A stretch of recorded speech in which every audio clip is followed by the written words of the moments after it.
Hi, it's Katrina. Get ready for a geological adventure. Today I'm taking you on a journey to explore some of the most rare and dangerous rocks and minerals on Earth. From radioactive gems to deadly crystals, these natural wonders are both fascinating and terrifying. So what are you waiting for? Hit that subscribe button and let's check out some of the most rare and dangerous rocks and minerals in the world. The Boot of Cortez. This story will make you want to run out and buy your very own metal detector. An amateur treasure hunter was wandering through the scorching Sonoran Desert in Mexico when he found something incredible. Armed with nothing but a cheap metal detector from Radio Shack and a dream, he struck gold, literally. In 1989, a man unearthed what would become known as the Boot of Cortez, the largest gold nugget ever found in the Western Hemisphere. Weighing an astonishing 27 pounds, this massive nugget wasn't just a lucky find. It was the find of a lifetime. It's named the Boot of Cortez because the chunk of rock was shaped like a boot. Made up of nearly 80% pure gold with a mix of silver and quartz, this is a gleaming testament to the wild, unpredictable nature of treasure hunting. The nugget was discovered in the Gran Desierto de Altar, a vast and harsh region where the odds of finding a treasure like this are about as slim as finding a needle in a haystack. But as he was strolling along with his metal detector, a strong signal went off. As he was digging, the nugget kept growing in size until it revealed itself in all of its golden glory. It measures over 10 inches high and 7 inches wide. This now famous nugget is rumored to be named after Hernán Cortés, the Spanish conquistador obsessed with gold who brought down the Aztec Empire. The Boot of Cortez is not just a nugget, it's a piece of history. And like many treasures, it has passed through several hands. The original finder reportedly sold it for $30,000, but by 2008, it had fetched a whopping $1,553,500 at auction. What would you do with that kind of money? While larger gold nuggets have been found worldwide, most were melted down and lost to history. But the Boot of Cortez remains a dazzling exception. Today, it holds the title of the largest gold nugget ever discovered by an amateur with a metal detector. The toxic gold paint stone. Hidden within the Earth's crust is a mineral that dazzles with a bright golden yellow glow. It's called orpiment, and it's beautiful, there's no denying that. But before you get too enchanted by its sunny appearance, there is a dark twist. What looks like a treasure trove of golden light is actually one of nature's toxic tricks. This vibrant mineral might seem like it holds the power of the sun, but it is laced with a dangerous secret: arsenic. The ancient world was well acquainted with this mineral. Theophrastus, Aristotle's student, mentioned it, and Roman writers like Pliny the Elder often associated orpiment with gold, thanks to its gleaming appearance. I mean, the name in Latin means golden pigment, but despite its toxic nature, orpiment found its way into everything from medicine to cosmetics. It was even used in ancient Egypt to tan leather and also as an insecticide. But where orpiment really shines is in art. Ancient Egyptians used it to create stunning yellow pigments, notably on the famous bust of Queen Nefertiti. Its use continued into the medieval period, where it adorned manuscripts and was even part of alchemists' experiments. These early scientists believed that metals, like orpiment, were slowly evolving underground into gold.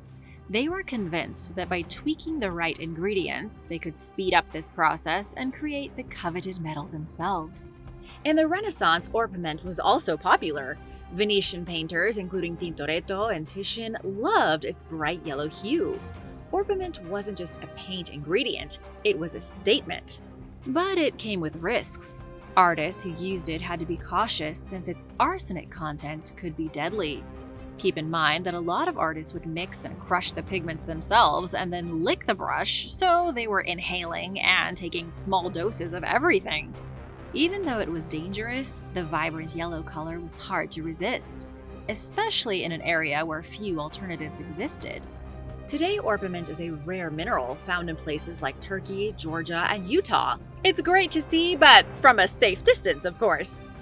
Mind-altering Mercury.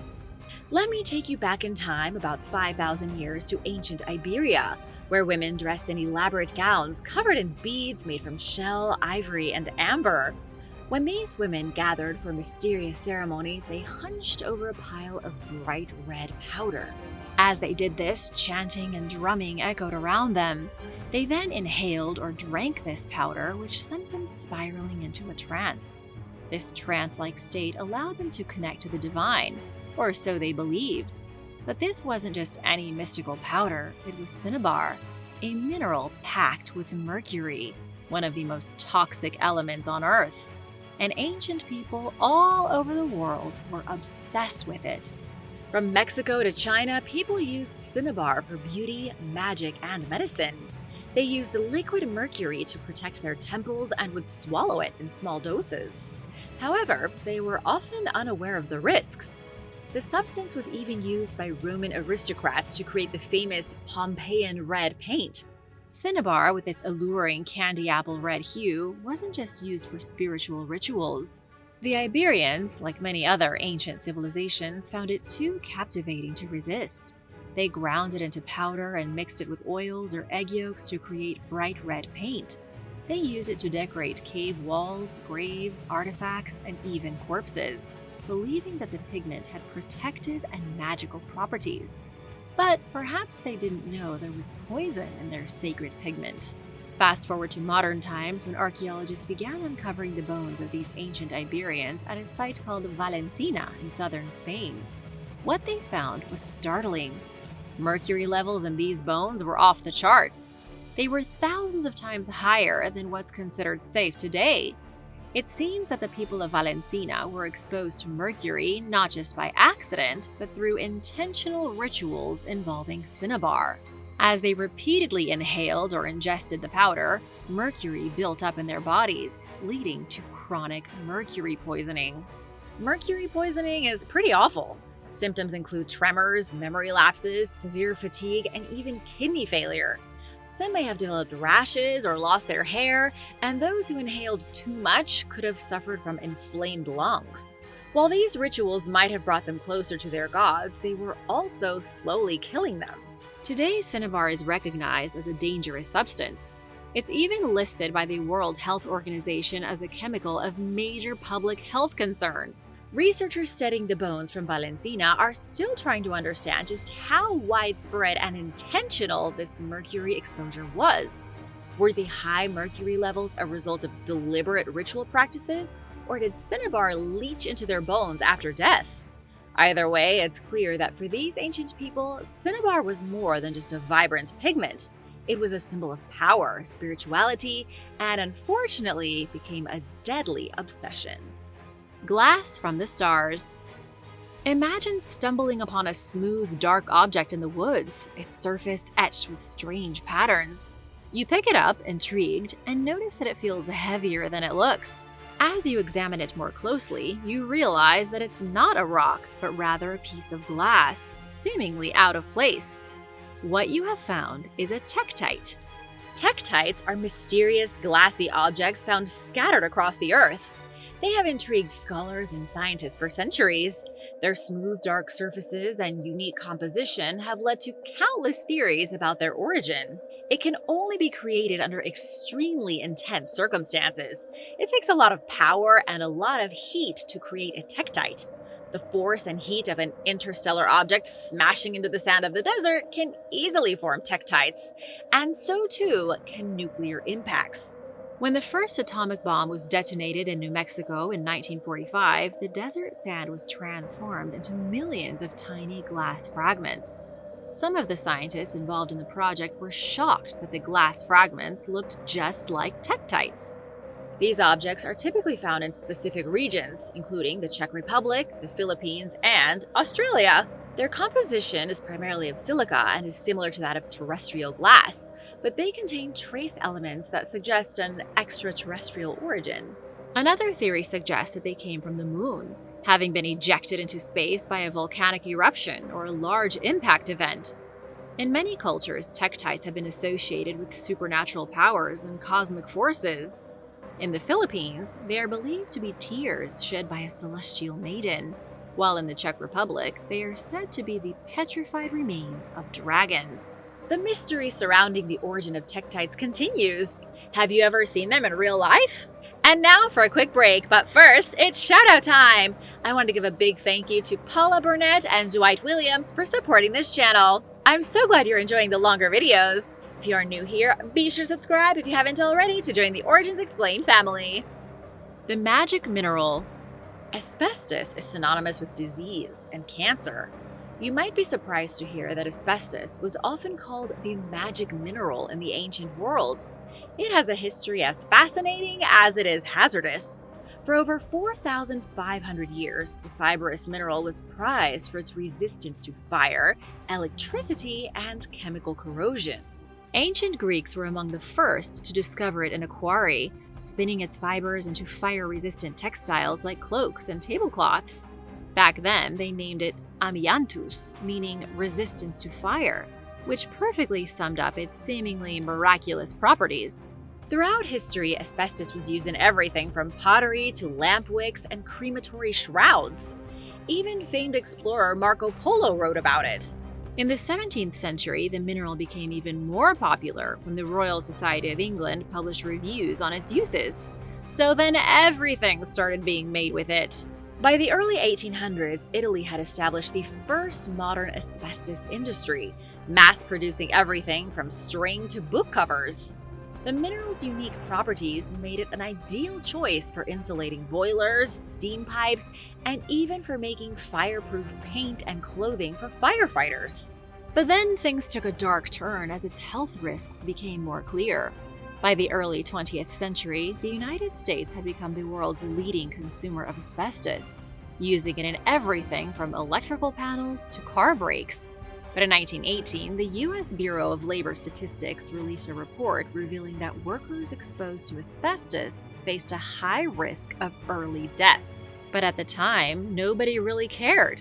Asbestos production continued to expand, especially during and after World War II. Pretty much everything being built had asbestos. But over time, it started getting out that asbestos exposure could cause serious health problems. Inhaling the asbestos fibers could lead to lung scarring and lung cancer. Mesothelioma, a deadly cancer, emerged as a notorious consequence of asbestos exposure. Finally, by the late 1970s, public awareness of the health risks led to a sharp decline in asbestos use. Lawsuits piled up, regulations tightened, and the once magic mineral was now seen as a major public health hazard. The U.S. Environmental Protection Agency and other regulatory bodies took action. And just this year, 2024, there was a ban put on chrysotile asbestos, the last form still in use. Would you risk wearing clothes lined with asbestos if it meant that you could be fireproof? Mining in an active volcano. There is a volcano in Indonesia that spews blue flames into the sky, attracting tourists from all over the world. But behind this ethereal beauty lies a harsh reality, one of the most dangerous jobs on Earth: sulfur mining. Listen to this and let me know your thoughts in the comments below. Mount Ijen, located on the Indonesian island of Java, is famous for its sulfur mining operations. The volcano's crater also houses the world's largest acidic lake, which shines an eerie turquoise blue. Surrounding the lake, vivid yellow rocks hint at the sulfur gases that seep from the earth. But the breathtaking views are only part of the story. Every night, miners brave the treacherous conditions of this volatile environment.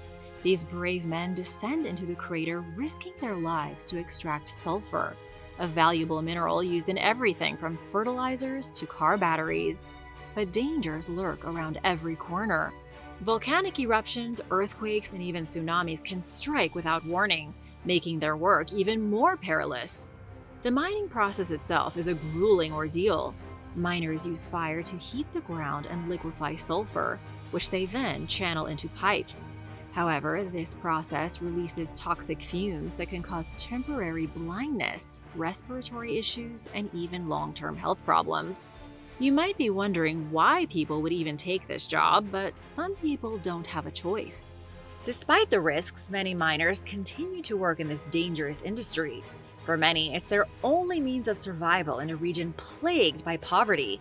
Udi, a local miner, has witnessed firsthand the devastating effects of sulfur exposure on his father, who lost his sight due to the toxic fumes. Despite the dangers, Udi continues to work, driven by necessity and a glimmer of hope for a better future. The sulfur miner's journey is far from over once they extract the mineral. They must carry heavy loads of sulfur up the steep slopes of the crater, risking falls and injuries. The work is physically demanding, often leading to chronic back pain and other health problems. For all their hard work, miners earn a meager wage, barely enough to survive. 1 pound sells for about 13 cents. After working all day, miners might make around $5. Sadly, in this poverty-stricken region, it remains one of the better-paying jobs.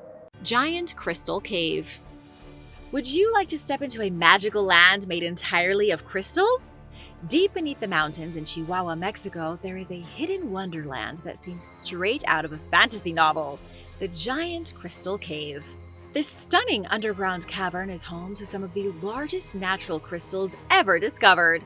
This place is like stepping into a realm of crystals that looks like they belong in Superman's Fortress of Solitude. For all of its beauty, this cave is also a deadly trap. The Giant Crystal Cave was discovered in 2000 by miners from the Pinoles Mining Company, who initially had no idea what they were about to uncover. When water was pumped out of the cave, brothers Pedro and Juan Sanchez stumbled upon colossal crystals, some measuring up to 36 feet long and over 3 feet thick. These crystals are made of selenite, a form of gypsum that forms under very specific conditions. But this beauty comes with a deadly twist. The cave's temperatures can reach a scorching 113 degrees Fahrenheit, and the humidity is nearly 100%. The harsh environment immediately affected the miners' bodies and could lead to their lungs collapsing. Early visitors were limited to just 10 minutes inside due to the extreme conditions. However, now with the help of specially designed cooling suits and respirators, scientists extended their exploration time to up to 60 minutes. An hour still doesn't seem like long enough to study these magnificent crystals, though. How did these colossal crystals form? Well, it's a tale of millions of years of geological wonder. Around 26 million years ago, magma pushed through fault lines, creating a hot, mineral-rich environment. Over time, groundwater filled the cavity, depositing anhydrite. As the water temperature cooled, the anhydrite transformed into selenite, allowing the crystals to grow to their immense size. In a fascinating twist, NASA Astrobiology Institute Director Penelope Boston discovered microbial life forms trapped inside one of the crystals. According to Boston, these critters had possibly been dormant for up to 50,000 years. The Giant Crystal Cave is a testament to the incredible forces of nature, but it's also a reminder that even the most beautiful places can be dangerous and unforgiving. The gemstone that fell to Earth. In 1922, Howard Carter opened the tomb of the long-lost boy king of ancient Egypt, King Tut. It was one of the greatest discoveries of all time. Among the treasures buried with Tutankhamun was a mysterious gemstone embedded in his breastplate. Initially mistaken for chalcedony, this gem turned out to be a rare and exotic material known as Libyan desert glass. Libyan desert glass is a rare mineral found only in the Great Sand Sea of the Libyan Desert. It's composed mostly of silicon dioxide, but contains rare traces of elements like iron, nickel, and iridium. This rare glass only forms when a meteorite crashes to Earth. A long time ago, a meteorite struck the desert, melting the quartz-rich sands into a glowing molten glass that cooled into the beautiful, translucent Libyan desert glass. The fact that this rare and mysterious glass was found in King Tut's tomb raises some intriguing questions. Did they know the material was from space? Was it a rare and exotic gift? Or did it find its way to Egypt through ancient trade routes? The piece used in Tutankhamun's chest plate shows that it was an extremely important artifact. It is the only known example of Libyan desert glass being used in Egyptian art, making it a very unique treasure. Did the Egyptians know how rare this gemstone was all those years ago? Let me know your thoughts in the comments. Euperlite. In the summer of 2017, Eric Rintamaki, a man from Michigan with a passion for rock hunting, stumbled upon something extraordinary. Rintamaki was exploring the shores of Lake Superior when he noticed something peculiar: rocks that seemed to shimmer under the moonlight. Intrigued, he pulled out a black light and was astonished by what he saw. The rocks glowed with a vibrant blue fluorescence, making them look magical. Rintamaki was no stranger to rocks, having explored countless beaches and pebbles. But these glowing orbs were unlike anything he'd ever seen before. He said it was mind-blowing. But despite his extensive network of gem and mineral contacts, no one could identify the glowing stones. Intrigued, he went back to the beach every night with a black light, discovering more and more of these glowing rocks. Rintamaki had discovered a new type of mineral, later dubbed euperlites. His collection quickly grew, and he started selling euperlites online, catching the attention of Michigan State University. The university launched investigations into these unusual rocks, and their research confirmed what Rintamaki had found. They gave the rocks a more scientific name, but Rintamaki's nickname, euperlites, had more of a ring to it, so it stuck. The term Euper is a local nickname for people from Michigan's Upper Peninsula, where he found the rocks. The official recognition of his discovery in May of 2018 catapulted Rintamaki into the spotlight.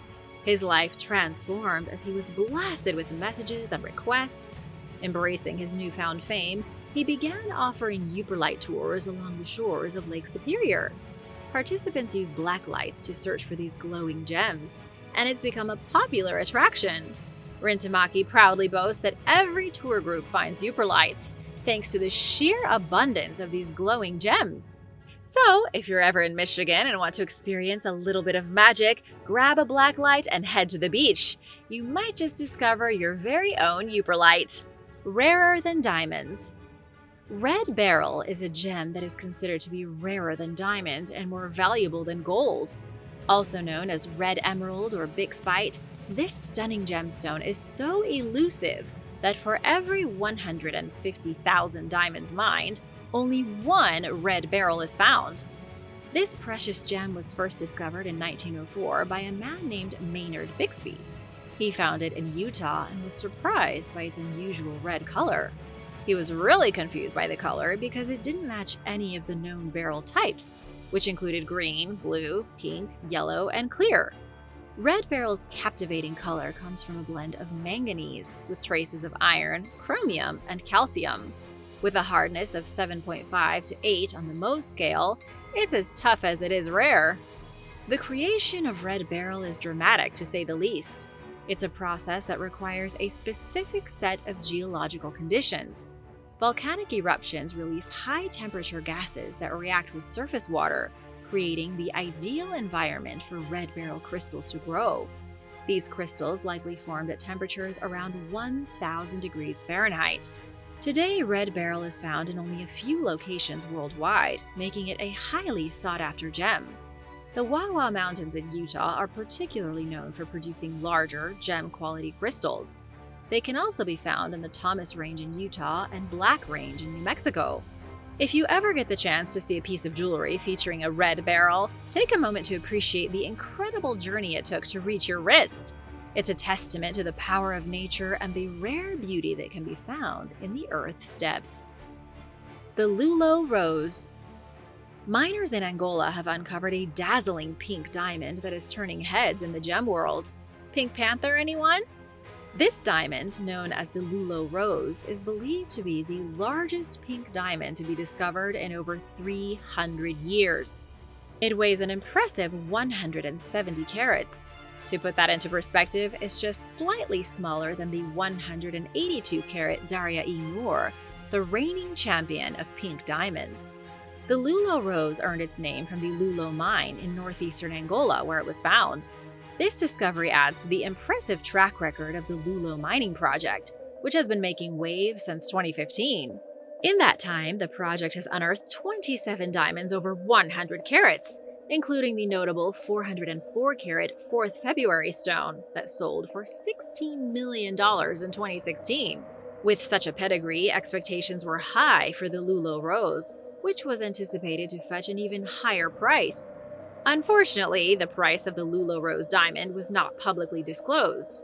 This is a common practice in the diamond industry to maintain market value and avoid influencing future sales. Pink diamonds are among the rarest gemstones, and their distinctive color is still somewhat of a mystery to scientists. The phenomenon that causes their pink hue is not fully understood. For comparison, the 132-carat pink star diamond, discovered in South Africa in 1999, was eventually cut into a 59-carat jewel. It was then sold for a record $83 million at auction in 2013, making it the most expensive gemstone ever sold. The rarest stone you never see. There is a gem so rare that experts don't even quite believe it exists. In 1945, Austrian gemologist Edward Taft was going through a pile of stones when he noticed something strange about a purple gem. It was labeled as a mineral called spinel, but unlike typical spinels, this stone split light into two separate rays when it passed through it. This property, called double refraction, hinted at the stone being a whole new type of mineral. Intrigued, Taft sent the stone for analysis and made a groundbreaking discovery. He had found a completely new gemstone, later named Taffyite in his honor. But what makes Taffyite truly remarkable is its rarity and the mystery surrounding its discovery. Taffyite is one of the rarest gemstones on Earth. What makes Taffyite truly fascinating isn't just its rarity, but the fact that it was discovered already cut and polished. Typically, gemstones are identified in their raw, uncut form, where their natural crystal structures offer clues to their identity. But Taffyite was already in its final form, making its identification a real gemological puzzle. This stone had somehow remained a hidden treasure for decades. As of 2023, there were only about 100 known specimens of Taffyite worldwide. Taffyite can pop up in a variety of colors, including shades of pink, purple, red, and even colorless. But despite its beauty, Taffyite is extremely hard to come by, with many specimens locked away in private collections. This makes it a true collector's gem. The dark side of uranium. Imagine being 14 years old and working in a uranium mine. These were extremely harsh places full of radiation and toxic gas and chemicals. Sounds like torture, right? Well, that's exactly what Alan Sotzi and many other Navajo workers did in the Lucachucay Mountains of Arizona, starting in the 1940s. The dust and rocks they handled daily were slowly poisoning them. Formed over 6 billion years ago during the explosive deaths of stars, uranium has been a silent witness to Earth's formation and evolution. This radioactive element, with its half-life of 4.5 billion years, has helped scientists understand the age of our planet. First discovered in 1789 by German chemist Martin Heinrich Klaproth, uranium was initially used to create pottery glazes and a special glass called uranium glass. It was pretty innocent stuff. This uranium glassware was quite popular for a time and could even glow under ultraviolet light. But during the Cold War, most of the world's uranium supply was used in the creation of nuclear power or nuclear weapons. From 1944 to 1986, nearly 30 million tons of uranium ore were extracted from Navajo lands to fuel America's nuclear ambitions. But this came at a devastating cost. Miners like Alan Sotzi, who worked without any protection, later developed severe respiratory diseases such as lung cancer and pulmonary fibrosis. Sotzi himself succumbed to lung cancer at just 47 years old, after spending 3 decades in the mines. These miners were the most severely exposed group to ionizing radiation in the US. They worked in poorly ventilated mines filled with radon gas, which decays into radioactive isotopes known to be highly carcinogenic. Tragically, the miners were never informed of the risks. The impact of this uranium boom extended beyond the miners. Entire Navajo communities were exposed to radioactive waste, contaminating their water and soil. Families unknowingly used radioactive water for drinking and washing, believing it was safe. For example, Lena Kaysen's father brought home cool water from the mines, which they drank and used for laundry, not realizing it was laced with uranium. Tragically, her father died of lung disease at 43 years old, and Kaysen herself has battled cancer. Decades later, the fight for justice continues. The 1990 Radiation Exposure Compensation Act, or RECA, provided some financial restitution to those affected, but many people received nothing. People like Phil Harrison, a former uranium worker and advocate, have been pushing for an amendment to expand RECA. He hopes to one day offer broader compensation and support to those who suffered. Leo Martin, a uranium worker diagnosed with advanced kidney disease, is just one example of the human cost of the industry.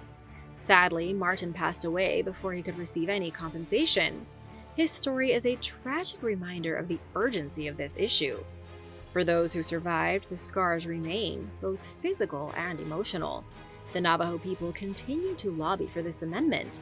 They do this not just for financial restitution, but to bring some measure of justice to those who unknowingly sacrificed their health for the uranium that powered a nation. Thanks for watching. Hope you learned something new today. Do you think it's a waste of money for people to spend so much money on gemstones, or do you think it's worth it? Let me know your thoughts in the comments. Thanks for watching. Be sure to stay tuned for extra content you might have missed. Beached whales. This alarming image of an extremely bloated dead fin whale made headlines in 2009 when the creature washed up on an Irish beach. The bloating is a normal part of the decomposition process, but because most whales die and decay in the ocean, we are not used to seeing them in this condition. It's an alarming sight and has caused many people to worry in the past that a rapidly expanding whale carcass might explode. But can this really happen? Yes! In mid-2018, a fisherman discovered a dead humpback whale on the northern coast of New South Wales in Australia. In less than a day, the 20-ton, 43-foot-long corpse essentially tripled in size. Scientists scrambled to find a way to dispose of the corpse before it exploded.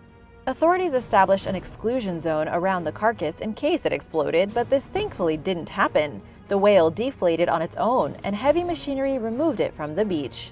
Things might have turned out differently if people hadn't been blocked. While whale explosions are rare, the likelihood of it happening increases when humans interfere with the dead creature. Usually whales will explode because people are trying to take a souvenir, people are trying to climb on it, or crews are trying to move it.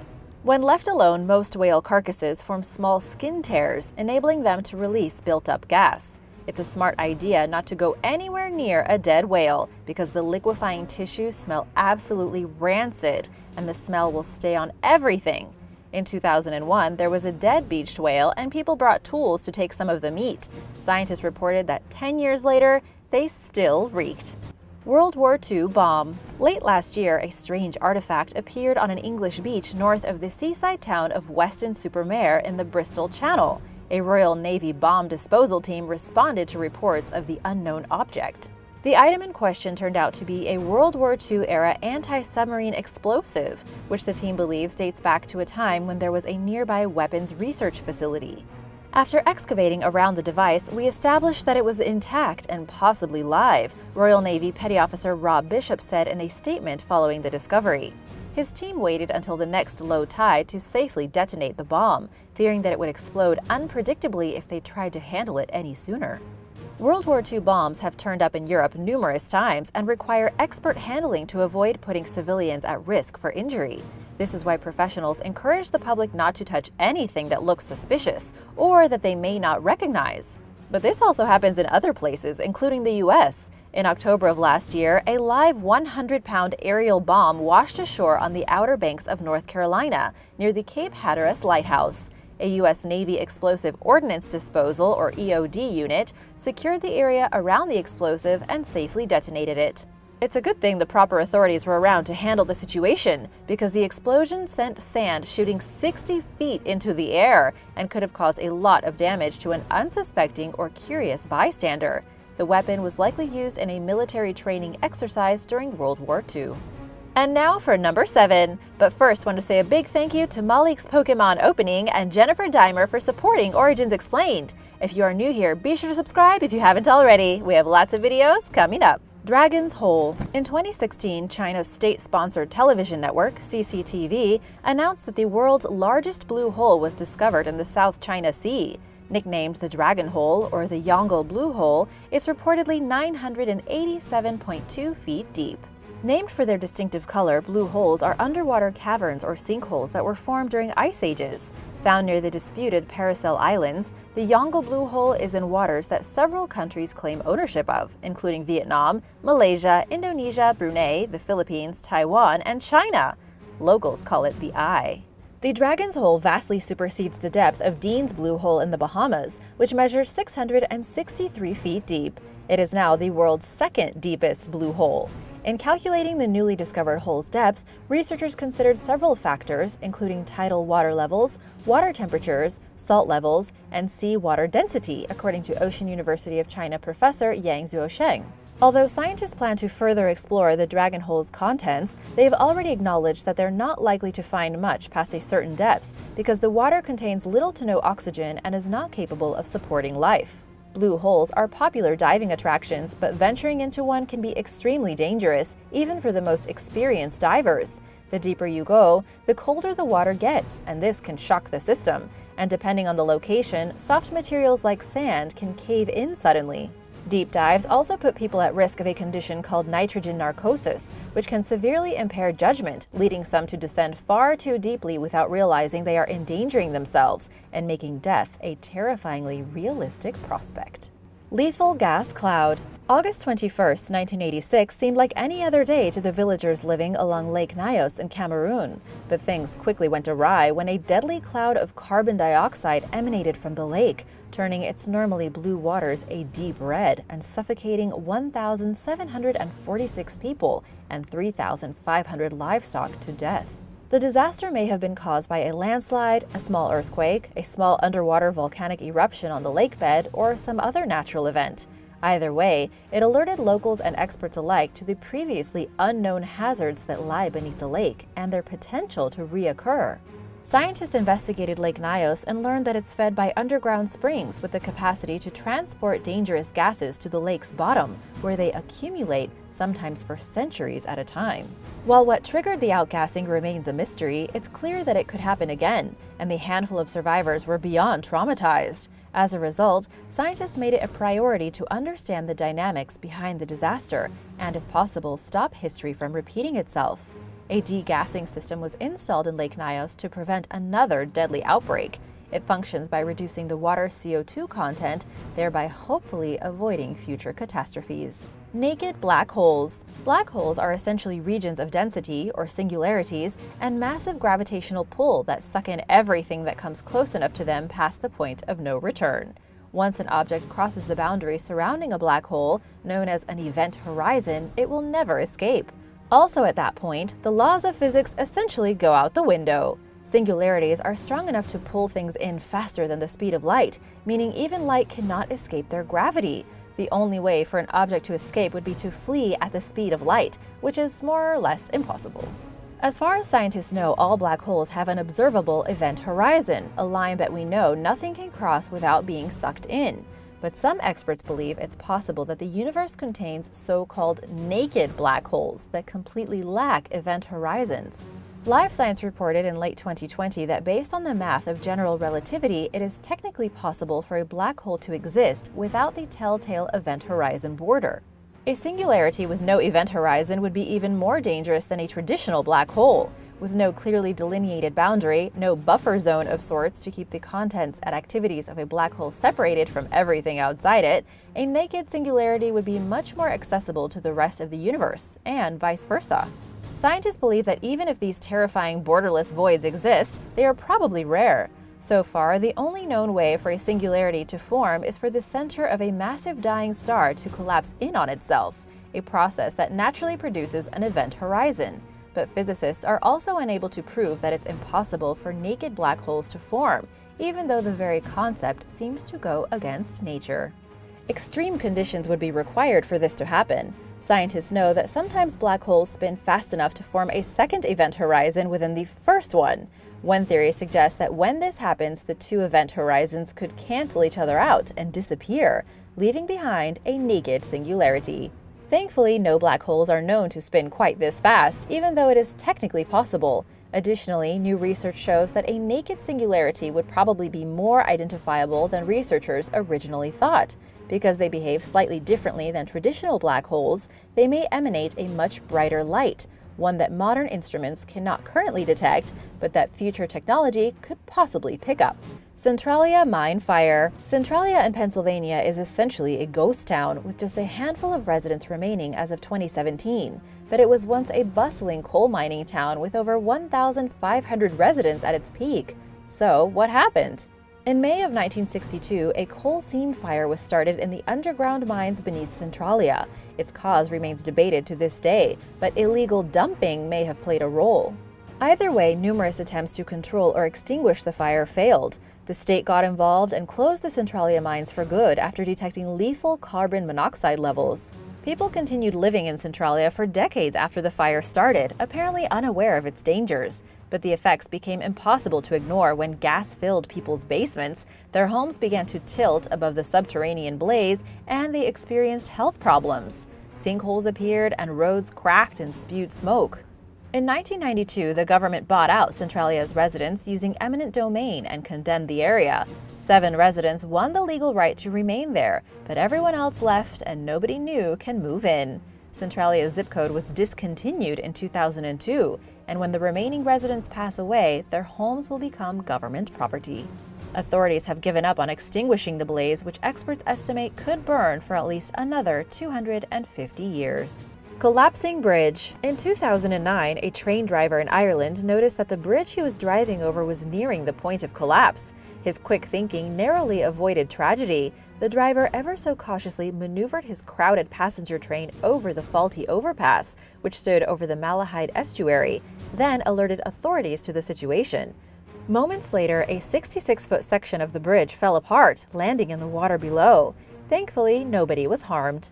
A subsequent investigation determined that previous safety inspections were inadequate, engineers were inadequately trained, and that the rail company, Irish Rail, failed to take action years earlier in 1997, when the base of a pier bore obvious signs of wear and tear.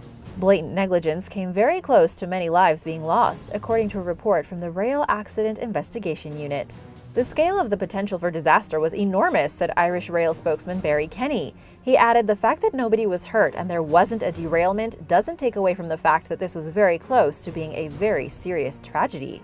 Irish Rail accepted the report's findings and reassured the public that it was making major changes to ensure that such a near tragedy never happened again. Meanwhile, the disrupted service threw locals into turmoil as they attempted to find alternative means of transportation. Ballestrino. The Ballestrino ghost village is an abandoned medieval hill town in northwest Italy's Liguria region. It's considered one of the country's most mysterious deserted places, as little is known about its history or demise. Ballestrino dates back to the 11th century, but at some point everyone fled. Residents were reportedly relocated following a series of earthquakes during the 19th century, although this theory remains unsubstantiated.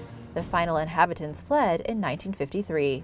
Today, the site is enclosed and is off-limits to visitors who are unable to access Ballestrino's 12th century churches of St. George and St. Andrew, among other landmarks.